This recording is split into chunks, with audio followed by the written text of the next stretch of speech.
임종을 앞둔 어느 아내의 마지막 편지 내용 하나 소개할게요. 당신의 마음을 아프게 한 것을 용서해 주세요. 실망시킴을 용서해 주세요. 기쁨과 행복을 누림을 깨닫지 못함을 용서해 주세요. 여행 갈 때 지도 챙겨준 것 감사해요. 불편함이 없도록 챙겨준 것 감사해요. 자신 위에 인색하고 가족 위에 후한 당신 감사해요. 돈 걱정 않도록 알뜰히 챙겨준 당신 감사해요. 교회, 가정, 직장, 삶축으로 살아온 것 감사해요.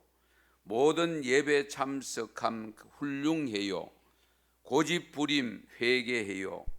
성실한 당신을 답답하다 여긴 것 회개해요. 알뜰, 건면, 착실한 것 존경해요. 자녀 준 것 감사해요. 먼저 헤어짐을 가슴 아파해요.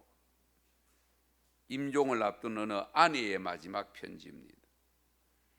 또 먼저 가는 어느 남편의 마지막 편지도 있습니다. 당신의 품이 따뜻해서 당신의 사랑이 눈물나오. 사냥한 미소의 무게를 생각하오.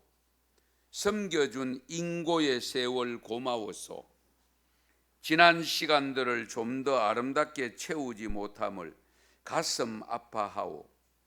사랑을 무시함 사죄하오. 조언의 말들을 무시함 사과하오. 많은 애타게 함을 회개하오. 속인 것 회개하오. 나만 믿고 살아준 것 감사하오. 행복을 책임진 내가 슬픔과 실망과 아픔, 낙심 준 것 회개하오. 숱한 잘못한 것 회개하오. 고통 준 것 가슴 아프오. 감사 주지 못한 것 용서하오. 당신 같은 아내는 없을 것이요. 두 아들 잘 키워준 것 감사하오. 여기에 모르스라고 하는 사람이 지은 잠깐만요라는 책이 있습니다. 그 책 속에 쉽지 않는 것들이라는 제목의 글이 있는 쉽지 않는 것들 많지요. 예, 어떤 내용인지 한번 보시기 바랍니다.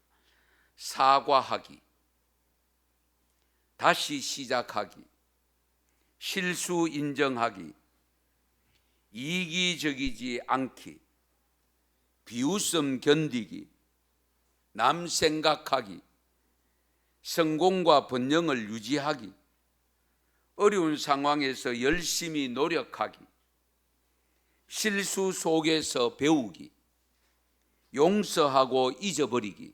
어렵죠? 생각하고 남자답게 행동하기, 하나님이 주신 것을 최대한으로 사용하기, 비난 감수하기, 보기 싫은 성질 죽이기. 어렵죠? 성질 죽이는 거. 예.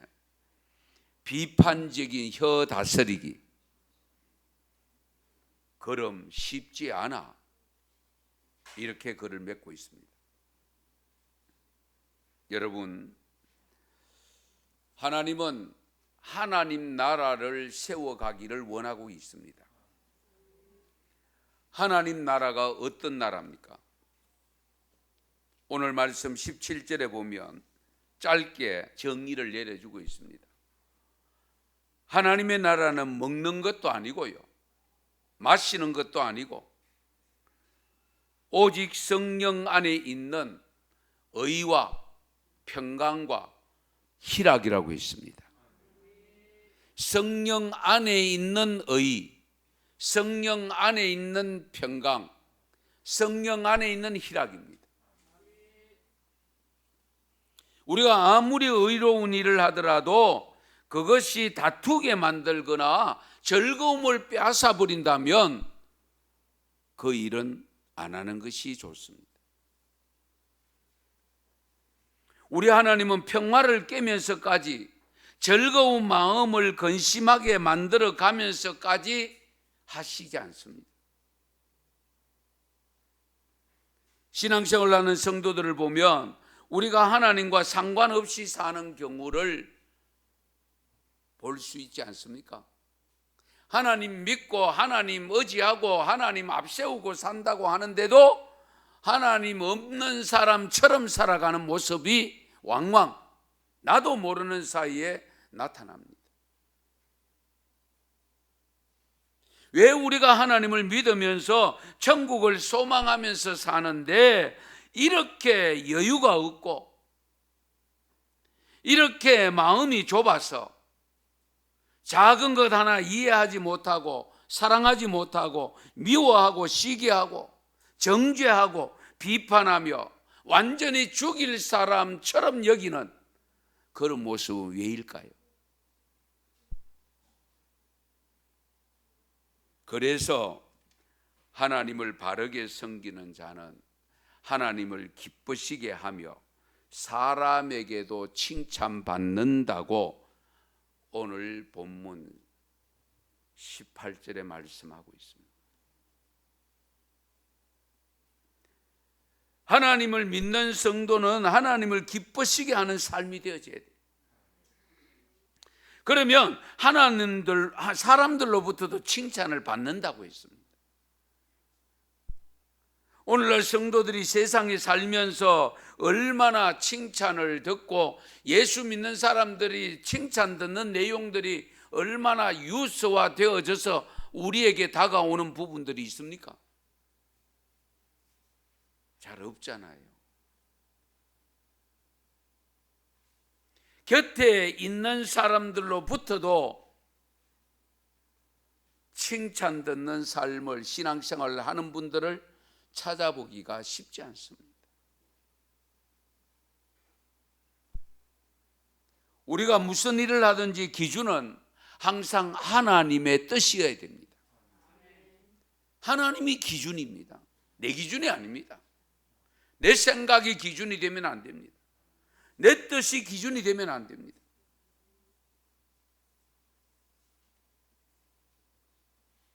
베드로가 예수님에 대해서 자신 있게 자기는 예수님을 위한 것처럼 행동하지만은 그 베드로의 속사람을 알고 있는 예수님은 베드로의 생각을 받아들이지 않는 내용이 있습니다. 마태복음 16장 21절 이하에 보면 예수님께서 제자들에게 이렇게 일러줍니다. 내가 예루살렘에 이제 올라가면 장로들과 대제사장들과 서기관들과 바리새인들에게 고난을 받는다. 그리고 죽는다. 그러나 3일 만에 사흘 만에 다시 살아날 거다 하는 이야기를 제자들에게 일러줬을 때 베드로가 완강하게 절대로 그런 일 없습니다 하고 자신 있게 예수님이 그런 어려움을 당할 때에 자기가 막아줄 것이라고 생각하고 그런 일이 없다라고 했을 때에 예수님께서 베드로에게 일러준 말씀 기억하시죠? 사탄아, 내 뒤로 물러가라. 네가 하나님의 일을 생각하지 아니하고 사람의 일을 생각하는구나. 여러분, 예수님이 어려움을 당한다고 하는데 제자로서 맡겠다고 하는 거 당연한 거 아니겠어요? 또 그렇게 해야 마땅하죠. 그럼에도 불구하고 예수님께서 베드로를 향해서 사탄이라고 했습니다. 왜? 하나님의 뜻을 거역하는 일이 되기 때문입니다. 우리가 사람의 기준으로 볼 때에 아무리 선하게 보이고 아무리 좋은 일처럼 보여도 그것이 하나님의 뜻이 아니면 그 일을 하면 안 됩니다.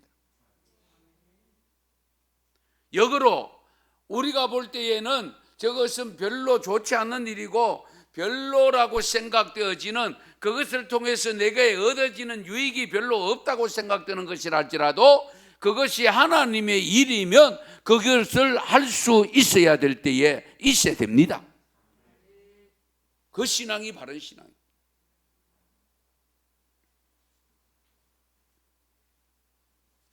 오늘날 우리에게도 베드로와 같은 일이 얼마든지 발생할 수 있습니다. 그러면 우리가 힘써야 될 일이, 하나님의 뜻이 어떤 것들이 있을 수 있을까요?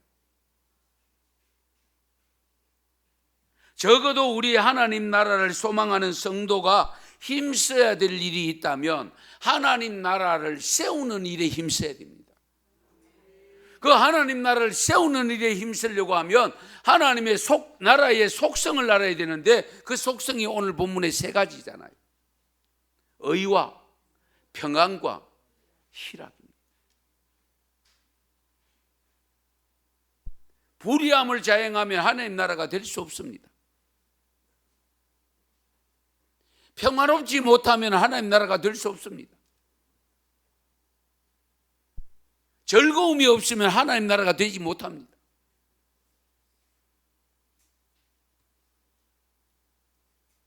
그러므로 오늘 18절 말씀에 다음에 19절 말씀에 보면, 읽지는 않았습니다마는, 그러므로 우리가 화평의 일과 서로 덕을 세우는 일을 힘쓰나니, 할렐루야, 화평의 일과 덕을 세우는 일에 힘써야 된다.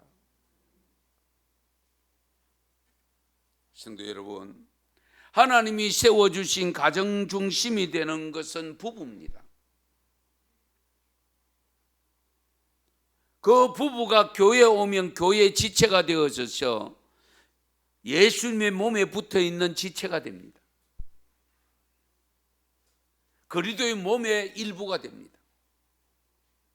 몸에 붙어있는 성도 한 사람 한 사람이 올바른 관계를 가지고 조화를 이룰 때에 좋은 교회가 되잖아요. 천국 같은 공동체가 됩니다. 아무리 좋은 제도와 법이라 할지라도 형제 간의 화평을 저해하는 것이라면 그런 것은 없어야 됩니다. 교회를 어지럽게 만든 것을 보면 본질적인, 즉 성경을 위배되거나 믿음의 근본을 뒤에 흔드는 진리에 관한 것이라면 생명 걸고 막아야 되겠죠. 그러나 그렇지 않는 경우라면, 어떤 경우라도 성도들의 관계를 정진시키는 일이라면 마땅히 해야 되지만, 성도들의 관계를 와해시키거나 그렇게 즐거웠던 즐거운 마음을 빼앗아 버리고 걱정되게 만들거나 근심되게 만드는 일이라면 안 해야 되겠죠.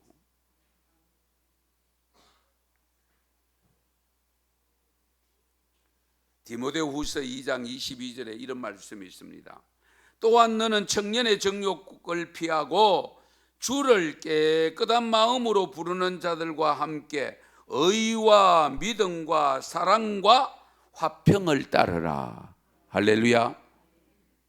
히브리서 12장 14절 말씀에도 보면 모든 사람과 더불어 뭐하고?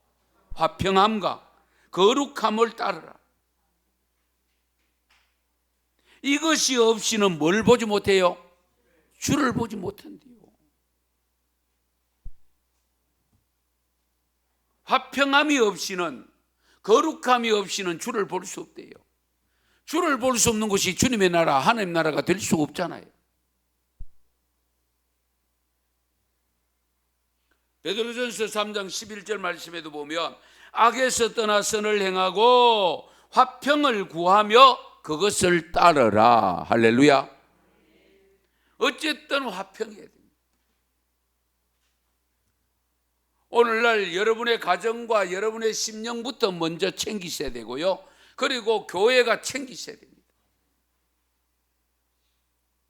교회가 아수라장이 되고 전쟁터가 되어 있는데 그러면서 천국 가겠다고 있는 것 자체가 하나님 보실 때 얼마나 가소롭겠어요. 우스운 일이 아닐까요?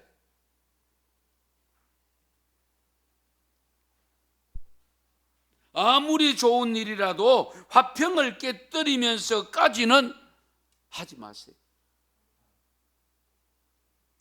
행복한 가정, 하나님의 나라 모델로 삼아야 할 우리 성도들의 가정에서 화평이 깨어지는 일은 추호도 하면 안 됩니다. 가족 간의 화평이 깨어지게 만드는 일은 해서는 안 되겠죠. 왜냐하면 하나님 나라는 반드시 화평해야 되고, 주님을 보려고 하면 반드시 화평한 마음이올 때에 주님이 보인다고 했기 때문에, 평강 없는 하나님 나라는 없습니다. 여러분 마음에 평강이 있습니까? 여러분 가정에 들어가면 와, 좋다, 그런 화평함을 느끼는 가정이 되어 있습니까?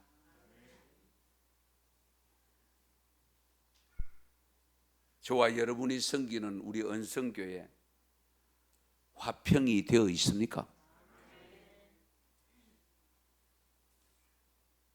화평을 심는 자가 되어야 됩니다. 화평케 하는 자는 복이 있나니 하나님의 아들이라 칭함을 받을 것이요. 할렐루야. 참된 하나님의 아들이 되기를 바란다면 반드시 화평함을 추구해야 됩니다. 예수님이 십자가에 못 박혀 제물로 죽으신 것은 결국 하나님과 죄로 말미암아 갈라진 저와 여러분들을 화평케 하기 위해서, 화목하게 하기 위해서 십자가에 달려 돌아가셨잖아요. 그 주님의 십자가 사건을 통해서 하나님과 화평함을 얻었다면 그 화평함을 지속적으로 유지해야 되고 더욱더 크게 부각시켜 나가야 됩니다.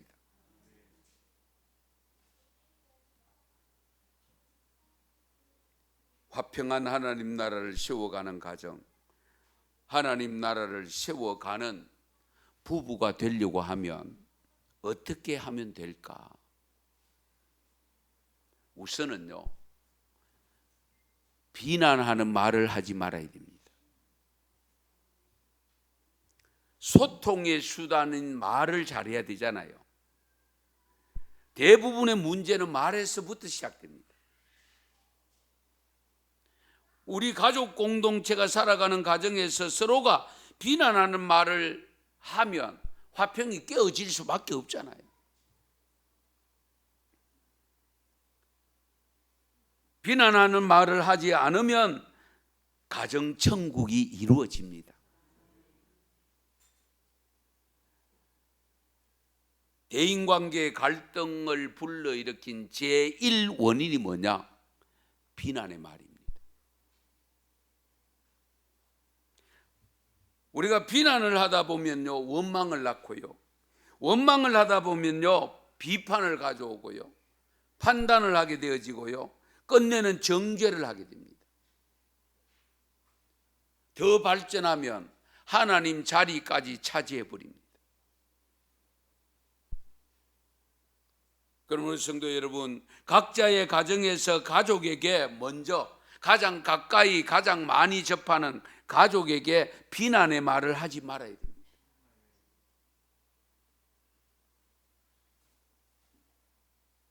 좋은 점을 보고 칭찬해주고 세워주고 격려해줘야 되지 않겠어요? 존경하는 말을 주로 하셔야 됩니다. 힘이 되는 말을 하셔야 됩니다. 하나님이 나를 봐주시는 그 하나님의 관점에서 가족을 보고, 성도를 보고, 직장 동료를 보고, 이웃을 볼 수 있을 때에 여러분들의 말이 실수함이 없습니다. 하나님이 나를 보는 관점, 하나님이 나를 보실 때 어떻게 보고 계실까요? 아이고, 이거사 아직도 그것밖에 안 되나? 그러면 그렇지, 내가 용서해 줄게, 그러고 바라보고 계시잖아요. 네가 그 일 했냐? 야, 너 참 대단하다. 나는 못할 줄 알았더만 네가 그 일 해냈네. 앞으로 더 큰 일 맡길게. 그러면서 우리를 보고 계시잖아요. 바로 그런 관점에서 가족을 보고, 그런 관점에서 이웃을 보고, 그런 관점에서 성도를 보라는 거예요.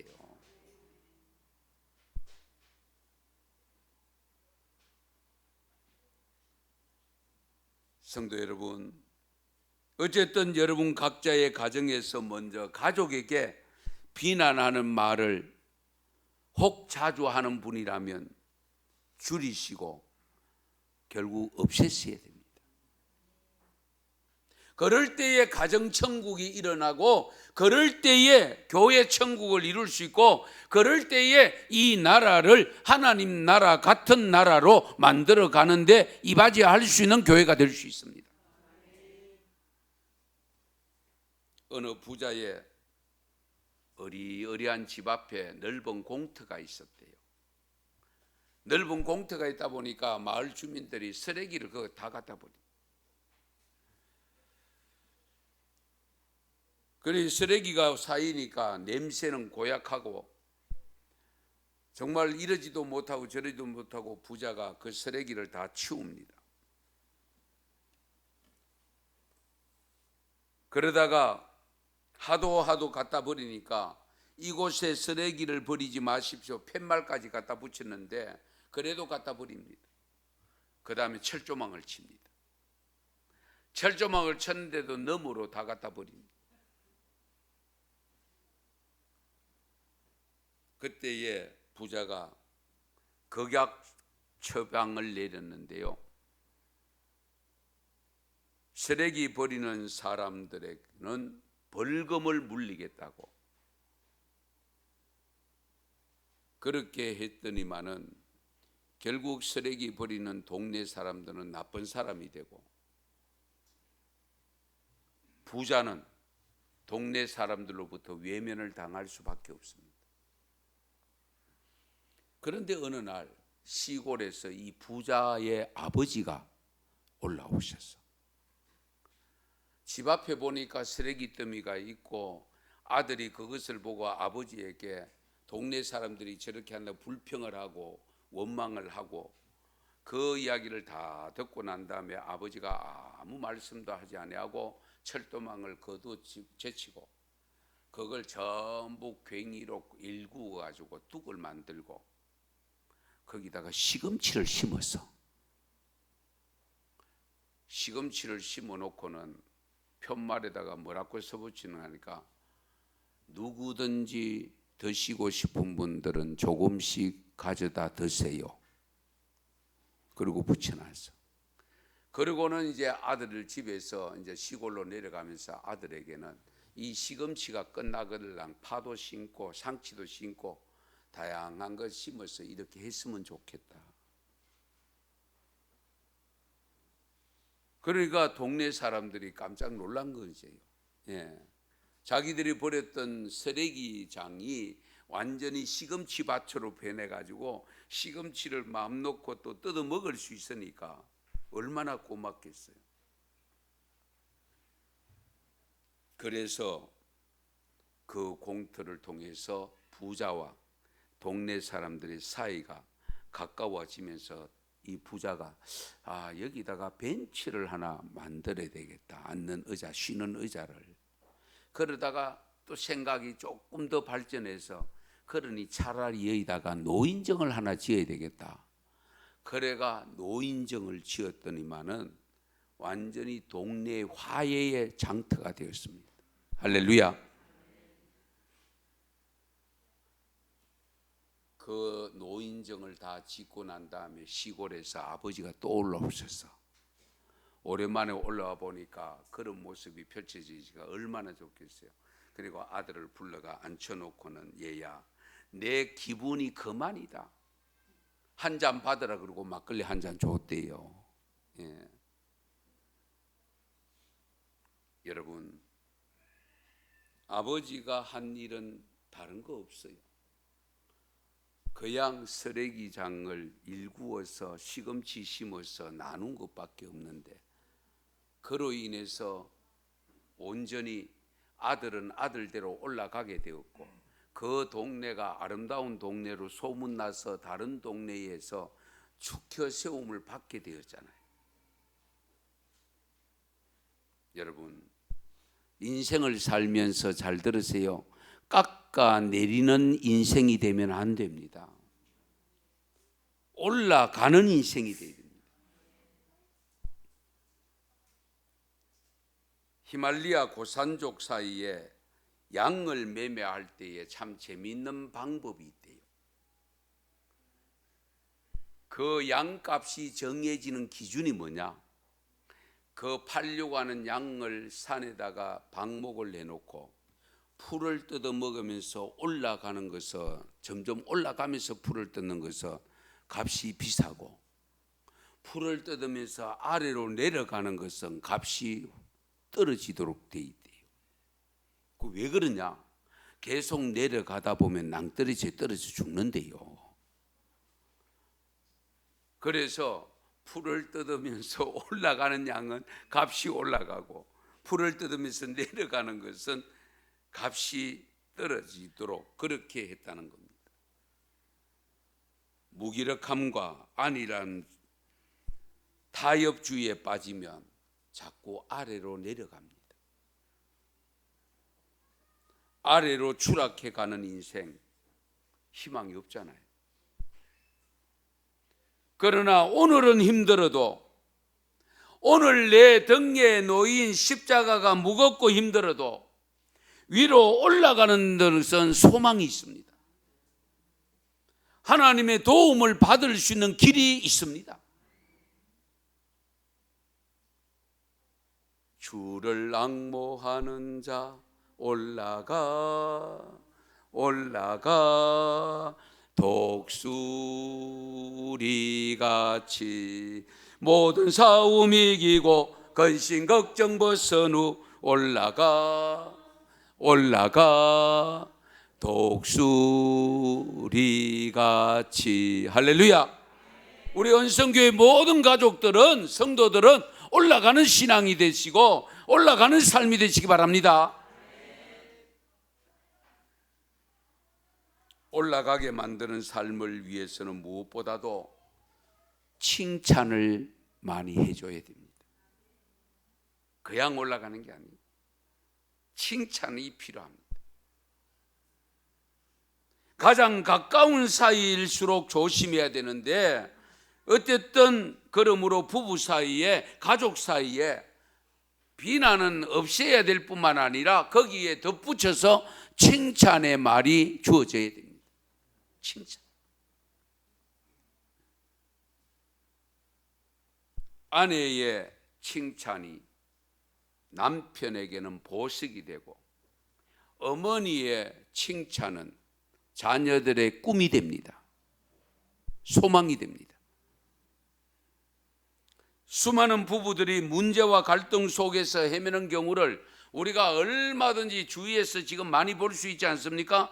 이들의 한결같은 공통점이 하나 있는데, 그것은 배우자의 성격이나 결점 등을 고치려고 무단히 애를 써도 노력을 해도 못 고친다는 데 문제가 있는 거잖아요. 그러나 그렇게 많은 수고와 공을 들여 갈등을 했지만은 배우자는 고쳐지지 않습니다. 오히려 더 나빠지는 경우가 많습니다. 이유가 뭘까요? 어느 아내가 남편이 세면장에 들어가 치약을 사면 꼭 치약을 중간에 붙여주는, 그런 남편이 있으면 고치시기 바랍니다. 그런데 20년을 잔소리해도 그게 안 고치지더래요. 참 어지간하죠. 예.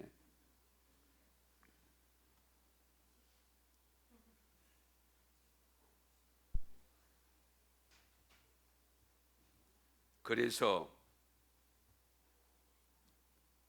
이분이 방법을 바꾼 겁니다. 그 점을 지적하지 아니하고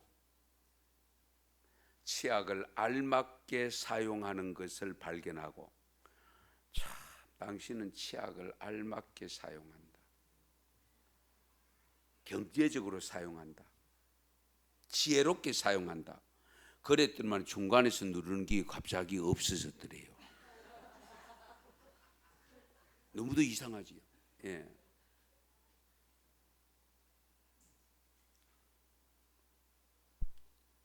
K 집사의 아내 R 집사는 이기적이고 똑똑한 아내였는데, 아내 R 집사는 남편의 잘못된 약점을 콕콕 찌르는데 바늘 가지고 찌르는 같이 느껴집니다.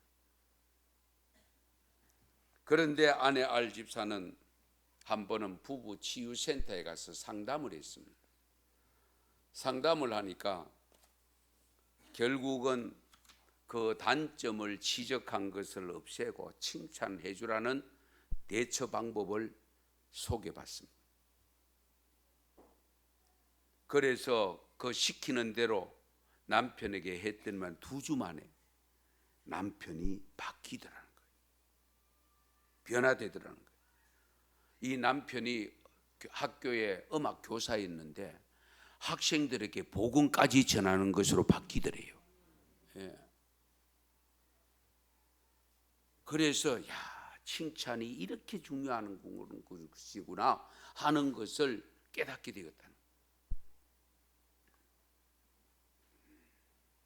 마사 에번스라고 하는 10대 소녀가 있었는데 입 주위가 잘못돼서 수술을 받다가 입이 삐뚤어졌습니다. 특히 여자아이가 그러니까 여러분 한번 생각해 보세요. 친구를 만나고 싶겠습니까? 누구도 만나고 싶지 않아요. 그러다 보니까 우울증이 오는 거예요. 어떻게 하면 고칠 수가 있을까? 엄마가 걱정이 태산. 그런데 한 번은 엄마가 지혜를 얻은 것 같아요. 이 딸의 생일날에 아주 아름다운 꽃다발이 하나 도착합니다. 거기 보니까 글이 하나 적혀 있는데, 마샤, 나는 너를 너무 사랑한단다.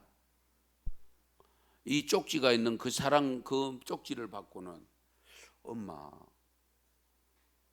네가 누굴까? 나의 친구일까? 남학생일까? 여학생일까? 별의별 생각이 다 드는 거예요. 그런데 누가 보낸지 없어.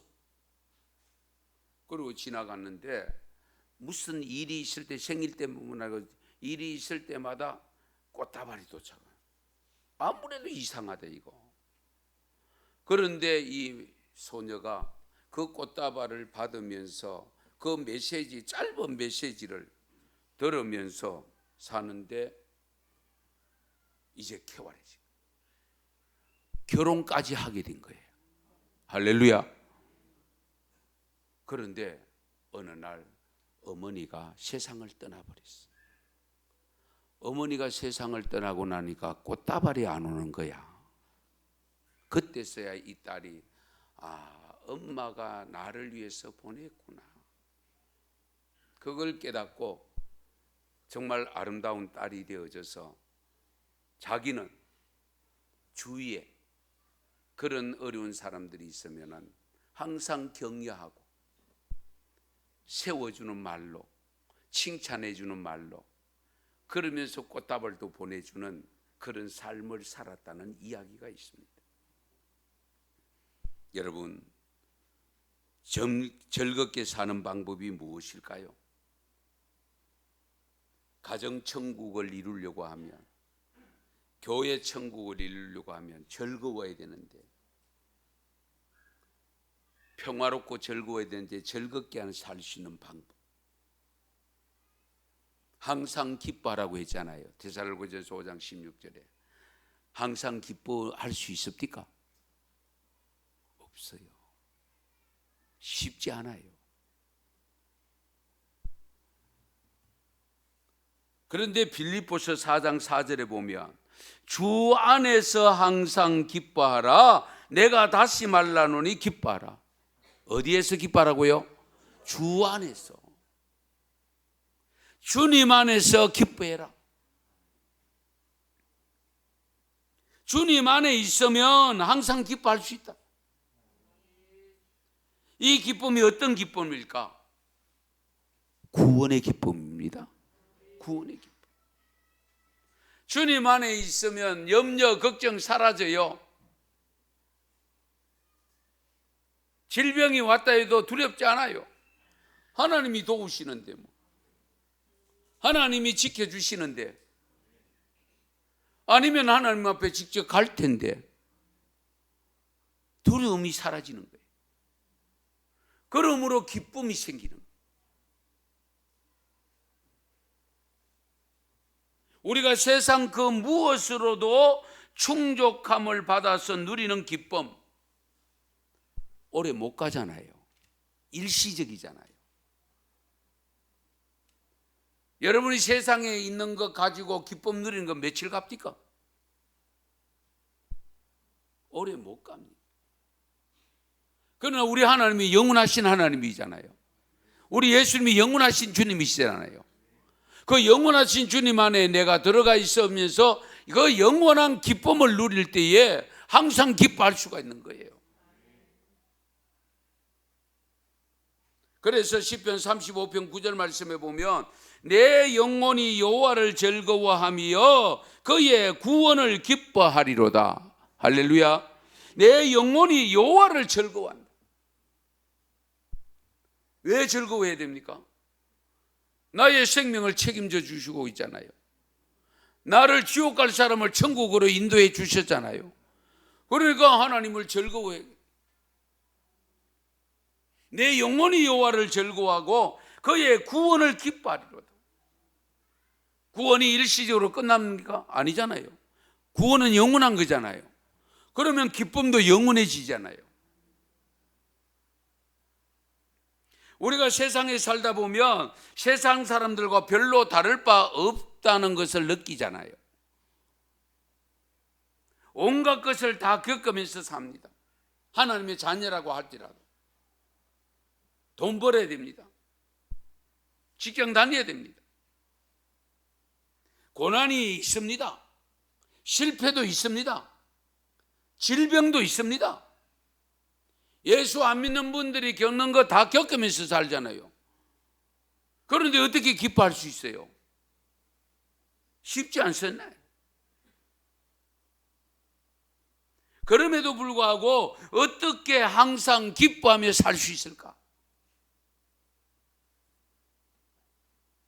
고린도후서 7장 4절에 보면 해답을 주는데요. 같이 읽으실까요?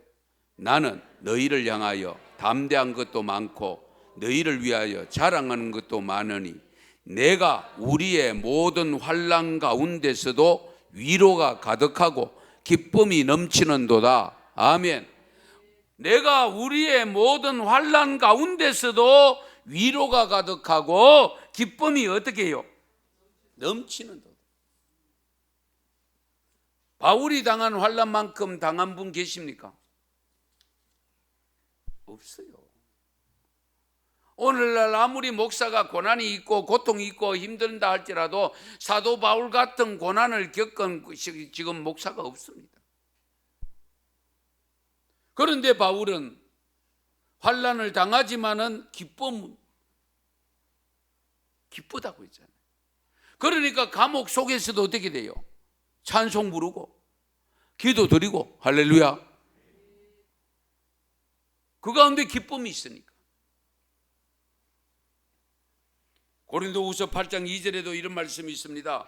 환난의 많은 시련 가운데서 그들의 넘치는 기쁨과 환난의 많은 시련 가운데서 그들의 넘치는 기쁨과 극심한 가난이 그들의 풍성한 연보를 넘치도록 하게 하였느니라. 아니 부요함이 풍성한 헌금을 넘치게 하지 가난이 어떻게 풍성한 헌금을 하게 만듭니까? 이해되시요? 그 안에 기쁨이 있기 때문에 가능한 겁니다. 기쁨이 없으면 그럴 수가 없습니다. 이 말씀이 바울이 마게도냐 교회에 대해서 언급하면서 고린도 교회 성도들에게 전한 내용입니다. 지금 마게도냐 교회의 교인들은 환난의 많은 시련 가운데서 그들의 넘치는 기쁨을 가지고 있고 극심한 가난이 그들의 풍성한 연보를 하게 만들었다. 고린도 교회 너희들도 정신 차리고 이렇게 살아라. 그 말씀으로 일러주고 있는 내용입니다. 이 말씀을 다시 오늘 우리들에게 주고 계십니다.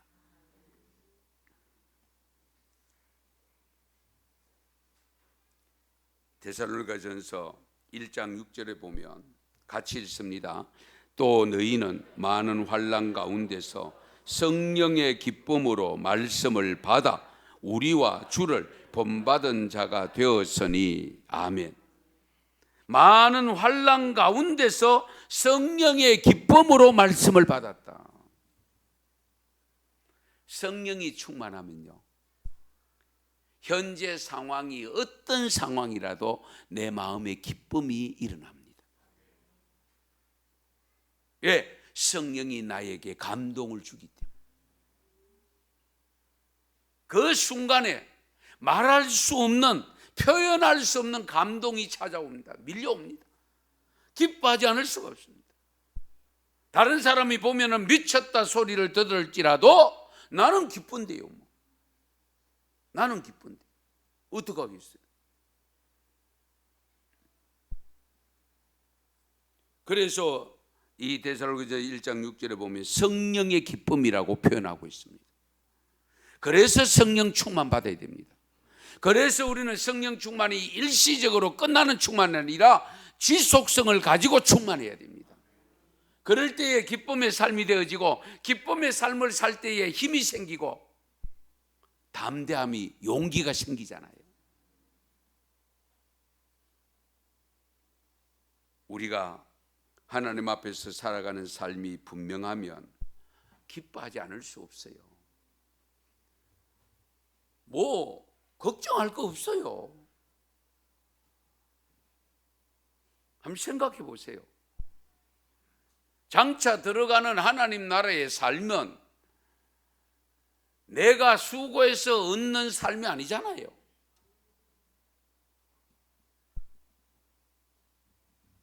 거기 가면 수고와 슬픔이 없어요. 눈물이 없어요. 주님과 기쁨으로 살아요. 이 땅 위에서 조금 더 낫느냐 못하느냐, 더 잘 사느냐 못 사느냐, 더 배웠느냐 덜 배웠느냐, 조금 더 나은 모습이냐 덜한 모습이냐, 그것 가지고 사람들이 평가하고 판단하고 거기에 기가 죽고 거기에 우쭐대는 이런 모습에서 우리가 벗어나야 됩니다. 그런 것에 좌지우지 되면 안 돼요. 상관없어요. 시편 16편 11절 말씀 같이 읽고 말씀 마칠게요. 주께서 생명의 길을 내게 보이시리니 주의 앞에는 충만한 기쁨이 있고 주의 오른쪽에는 영원한 즐거움이 있나이다. 아멘. 할렐루야. 주께서 생명의 길을 내게 보이셨는데 그 생명의 길은 뭡니까? 구원의 길이죠. 영생의 길이죠. 천국 가는 길입니다. 주의 앞에는 충만한 기쁨이 있고 주의 오른쪽에는 영원한 즐거움이 있다. 할렐루야. 뭐 더 이상 설명 필요해요? 그러므로 여러분, 가족 간에 비난하는 말 하지 마시고 칭찬하는 말을 하시고, 성도 간에 비난하는 말 하지 마시고 항상 칭찬하는 말을 하시고 성령 충만하셔서 주님을 앞세우면 주님 곁에 있는 즐거움, 기쁨을 누릴 수 있게 됩니다. 이런 가정이 되시고 이와 같은 은성교회가 되기를 축원합니다. 축복합니다. 기도드리겠습니다.